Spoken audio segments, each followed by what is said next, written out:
Starting seeds indoors is especially important in colder climates where the growing season is shorter and the temperatures are much cooler. These are the 4 plants that we make sure to start growing indoors under lights in February. In Northern Ontario, our secret to successfully growing pounds and pounds of vegetable crops despite our challenging and short growing season lies in a carefully planned approach.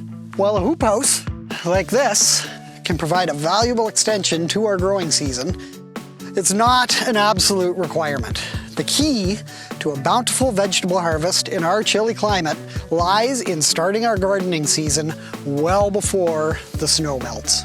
Peppers. The short growing season in our area, Zone 3, can make it difficult for pepper plants to bear fruit. Peppers need a long, warm, and sunny growing season in order to produce fruit. In Zone 3, the growing season is often too short and the temperatures are often too cool for peppers to produce fruit unless the seedlings are quite mature before planting in your garden after the last expected frost. If you want to grow peppers in colder climates, you should be starting your seeds much earlier than you might expect.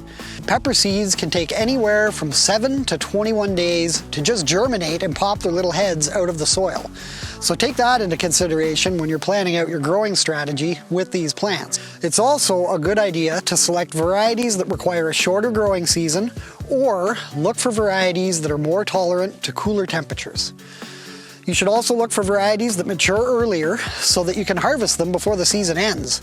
In our case, the pepper varieties that we grow come from our own saved seeds, which we have been saving from for the last 6 or 7 years. We start our pepper plants indoors and use heat mats under the trays to keep the soil warm while the seeds germinate.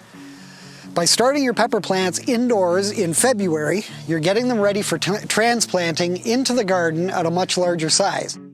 You get a jump start on the harvest by starting your outdoor growing season with plants that are more mature and ready to take advantage of the summer season. Starting pepper plants indoors months before planting outside reduces the risk that comes with planting smaller seedlings and chancing them being eaten by insects, rodents, and other pests that might want an easy meal. Once the plants start to flower, it can take anywhere from 30 to 90 days for the peppers to mature and be ready for harvesting.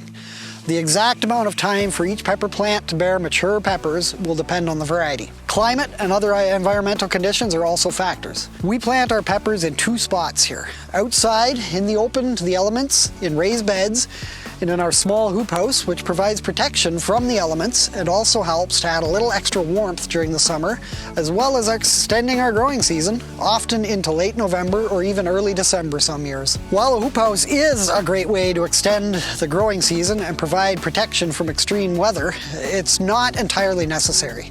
Peppers can be grown in most climates without the use of a hoop house, provided you are giving them a big head start when they are moved outside into your garden. Asparagus. Asparagus is another crop that we start in February. We have a large patch of garden space that we've already dedicated to growing asparagus. While this particular crop is easily grown in colder climates, and it's a perennial food crop, meaning it comes back every year, a little stronger than the last, it is a good idea to start new asparagus seeds each year to add to your asparagus crop. This will help to ensure the health and productivity of your asparagus bed for years to come. Asparagus plants can remain productive for up to 15 years, so it's important to consistently add new plants to the bed to ensure a healthy, productive crop. The other option when planting asparagus is to purchase asparagus crowns, which are somewhat mature and ready for planting. The downside to using asparagus crowns is the cost. You don't get much for the amount you pay. Seeds are much cheaper and are relatively easy to start and to grow. Asparagus seeds typically are going to take 1 to 3 weeks to germinate. The best results are achieved when the soil is between 65 and 75 degrees Fahrenheit. For faster germination and higher germination rates, we soak the seeds in water for up to 24 hours before planting them. This helps to soften the seed coat and helps speed up the germination process.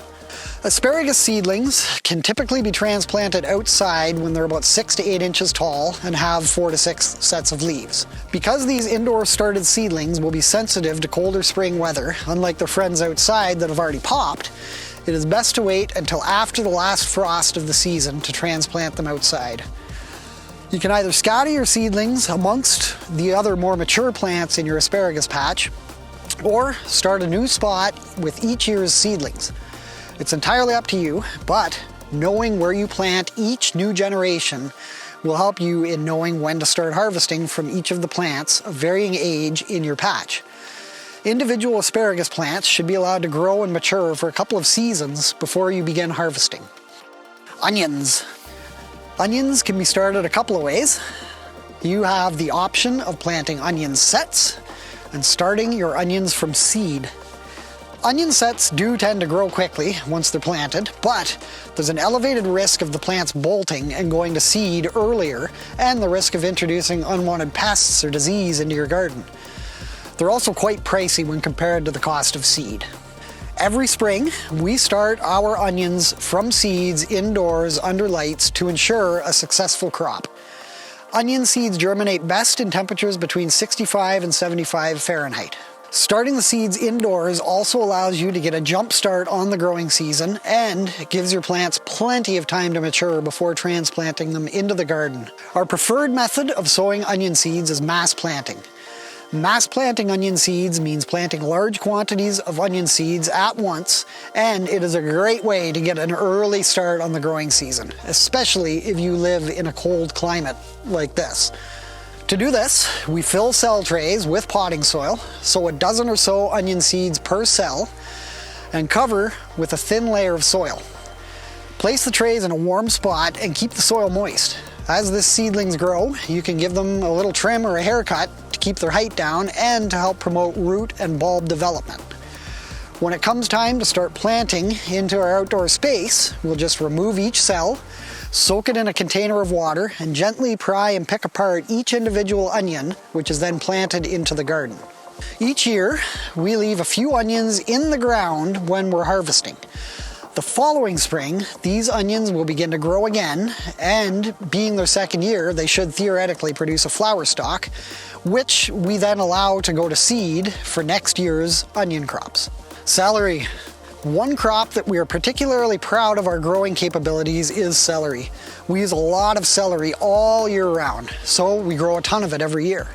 Celery is a very slow growing crop that definitely benefits from having a very early start in the year. Celery seeds are very, very small. When we start them, we scatter a few seeds per cell right on top of the soil and put a very light dusting of fine soil on top of them. With these seeds being so small, you're best to use a misting bottle to spray the surface of the soil to reduce disturbance of the seeds.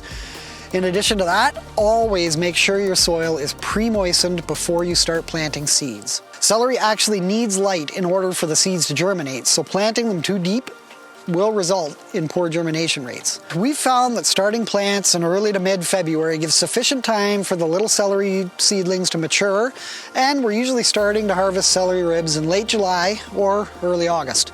Aside from dedicating a great deal of time to saving our own seeds here on the Wilderstead, we've learned during our time growing a large amount of our own food is that by starting seeds indoors, we can extend our growing season, get a head start on the harvest, and have more control over the environment in which our plants are growing.